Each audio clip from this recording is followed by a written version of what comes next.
다민족 국가인 캐나다에서도 학교 폭력은 주된 이슈다.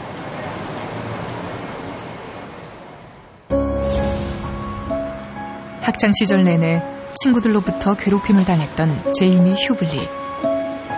15살이던 지난 2011년 괴롭힘을 견디다 못해 스스로 목숨을 끊었다. 이 사건은 온타리오주 전역에 큰 파문을 일으켰다. I don't know what you do.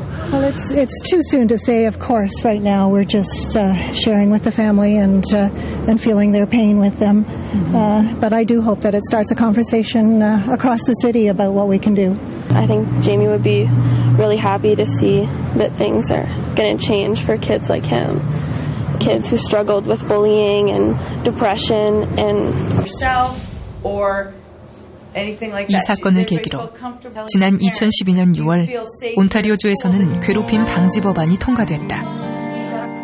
학교 폭력에 대한 법적 정의를 분명히 하고 폭력이 발생했을 때 교육당국이 취해야 할 조치를 공식화한 것이다. 이 법안에서는 사소한 모욕이나 조롱도 폭력으로 판단해 엄중하게 처리한다. 욕하기나 빈정대기, 놀리기처럼 한국에서는 또래의 장난 정도로 치부되는 행동도 예외는 없다. 다른 사람의 인종이나 종교, 외모에 대한 부정적 언급이나 원치 않는 농담까지도 폭력으로 간주한다. 우리나라의 학교 폭력이 신체적 폭력에만 초점을 맞춘 것과 대비된다. There's going to be a physical altercation. There could be a verbal altercation. And there could also be a non-verbal altercation. And that could be a gesture a student does to another person that is not acceptable in this school community, and not acceptable under the Safe School Act that we have within Ontario. 또 학교 폭력이 발생했을 때 교사의 묵인이나 방관이 없는지를 엄격하게 살핀다. 학생들로부터 폭력 사실을 신고받은 교사는 반드시 해당 학생에게 조치 결과를 알려줘야 한다. 교사가 피해 사실을 알고도 묵인할 경우 교사 자격증을 박탈할 수도 있다. Let's say my child is bullied and I report to the teacher that this has happened and the teacher doesn't do anything about it.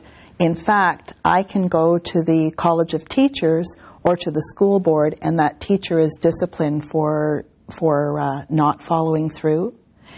Same for the principal. There are provisions in the Act for the principal to lose their job. 캐나다의 한 초등학교. Hello, Remington. How are you? How are you? Hello, 학생들이 누군가를 위해 노래를 부르고 있다.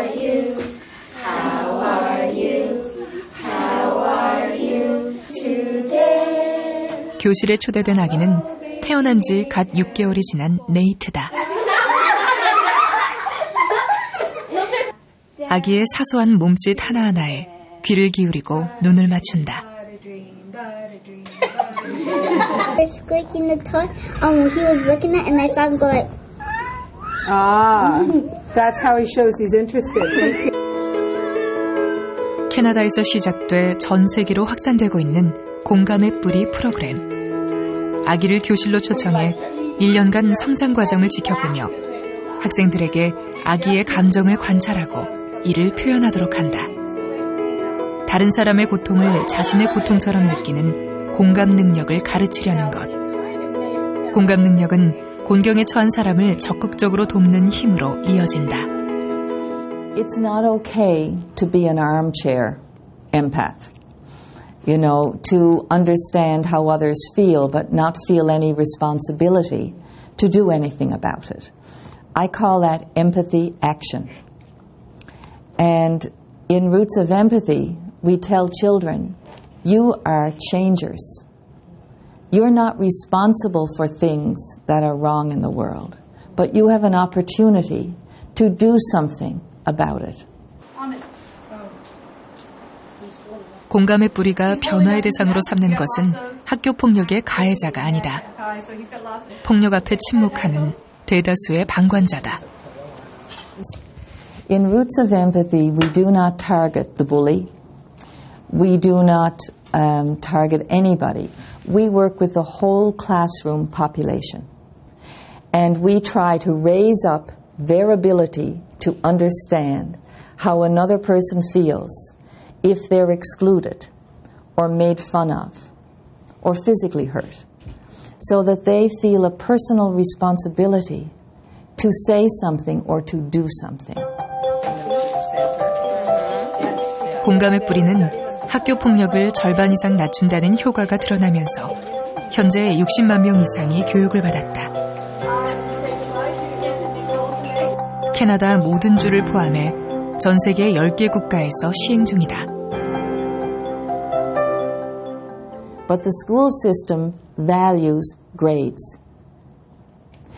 And if the primary value is children who will be ready for the market, ready to contribute economically to society, but no caring about their personal happiness or their personal contribution to humanity, that's a problem. It's a values problem.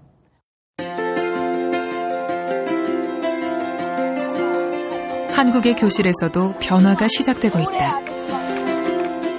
초등학교 체육 수업 시간, 아이들이 친구들과의 놀이에 푹 빠져있다. 장난하기 차가 칙칙 떠나간다. 고무줄, 비석치기, 꼬리잡기, 컴퓨터와 스마트폰 게임에 밀려 자취를 감춘 놀이들이다.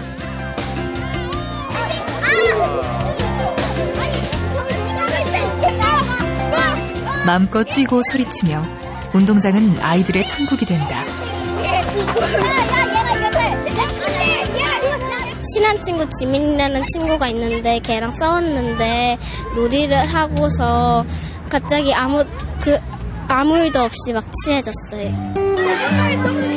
놀이의 세계에서는 특별히 강한 아이도 특별히 약한 아이도 없다. 모두가 함께 만든 규칙 속에서 자유롭게 뛰놀며 아이들은 배워간다. 어떤 아이는 진짜 아까 말씀드린 것처럼 구슬치기를 잘하고 어떤 아이는 비석치기를 잘하고 이러니까 지가 저런 것도 잘하네? 서로를 인정하게 되는 거죠. 학교 폭력을 막기 위한 평화샘 프로젝트. 평화로운 교실을 지향하는 선생님이라는 뜻이다. 그 핵심은 아이들을 잘 놀도록 하는 것. 원래 놀이라는 게 관계를 열고 복원하는 사회적 장치죠. 그러니까 아이들이 학기 초에 즐겁게 평등하게 놀게 되면 아이들이 스스로 그 상황에서 다른 아이들 억압해야 될 필요를 스스로 못 느끼죠. 이 공간 안에서는 내가 행복할 수 있다라고 느끼게 되면 다른 친구들하고 잘 어울릴 수 있는 가능성이 높습니다. 물론 몇 명의 아이들, 아주 센 척하는 아이들은 그 상황에서도 버틸 수 있지만 대다수 아이들이 서로를 챙기고 보살피는 상황이 되면 얘기는 달라지는 거죠. 그 친구. 지금 이 친구들은 어떤 역할을 한 거야 보니까 방관을 했네. 너하고 똑같이 얘기했는데 지금 이렇게 그런 얘기를 너가 들어보니까 어때 기분이? 나빠요. 역할극을 통해 괴롭힘을 당하는 아이의 고통을 느끼도록 한다. 폭력의 방관자를 방어자로 만들기 위해서다. 소소한 다툼이나 괴롭힘이 발생하면 즉각 회의를 소집한다. 희정이가 먼저 자리에 앉아서 말했는데 준이가 말 꺼내고 막 장난치고 그랬다가 근데 희정이가 막 짜증나고 진짜 잘못한 거. 어떠한 폭력 앞에서도 아이들은 서로를 지키고 교사 역시 폭력을 방관하지 않는다는 믿음을 주기 위해서다. 관심 있게 지켜볼 뿐만 아니라 우리를 즐겁게 만들 수 있는 힘이 있고 우리를 연결시킬 수 있는 힘이 있고 그리고 개입할 수 있는 힘이 있다. 그리고 우리가 먼저 얘기하기 전에 선생님은 먼저 파악할 수 있는 힘이 있다. 아이들이 진짜 원하는 건 우리가 얘기해서가 아니라 어른들이 먼저 알아서 우리를 도와주면 안 되냐는 거죠. 근데 지금 어른들은 거기에 대해서 회피하고 있는 겁니다. 하루의 시작과 끝에는 모두가 함께 외친다. 평화로운 교실을 만들기 위한 스스로의 다짐이다. 우리는 괴롭힌 상황에서 서로를 도울 것이다. 우리는 괴롭힘이 있을 때 서로에게 알릴 것이다. 우리는 혼자 있는 친구와 함께 할 것이다.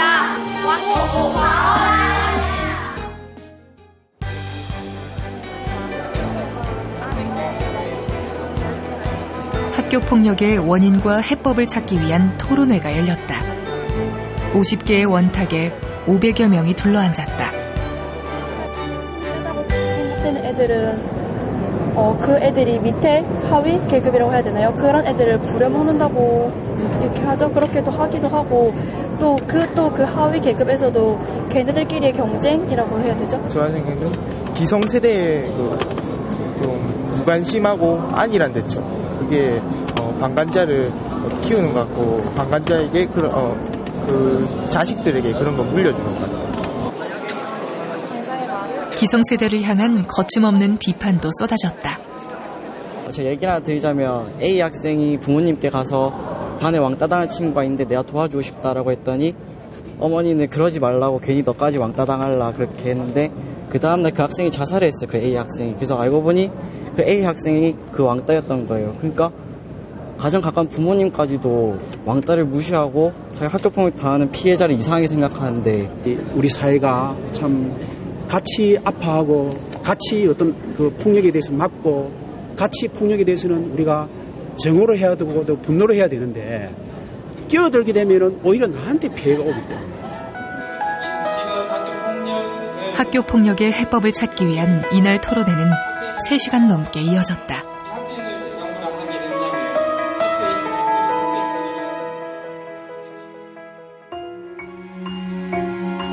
일생 동안 누구나 거쳐가는 학교. 가장 안전하다고 믿었던 그곳에서 누군가는 꿈을 잃었다. 또 누군가는 삶의 전부였던 자식을 잃었다. 진짜 학교 폭력이 내 집 내 아이한테 일어나서 그렇게 내 아들이 그렇게 될 줄 도대체 내가 어떤 잘못을 저질렀길래 내 자식이 내가 어떻게 뭘 잘못했길래 내가 아닌 내 자식이 저렇게 되어서 나를 이렇게 힘들게 하나. 뒤늦게 알게 됐다.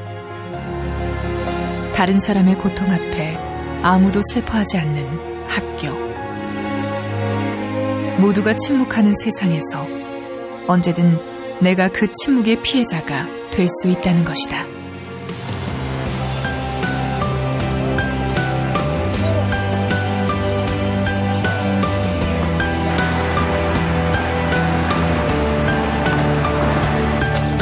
왜 이제는 말해야 하는지 침묵의 아이들은 교실 밖을 향해 묻고 있다.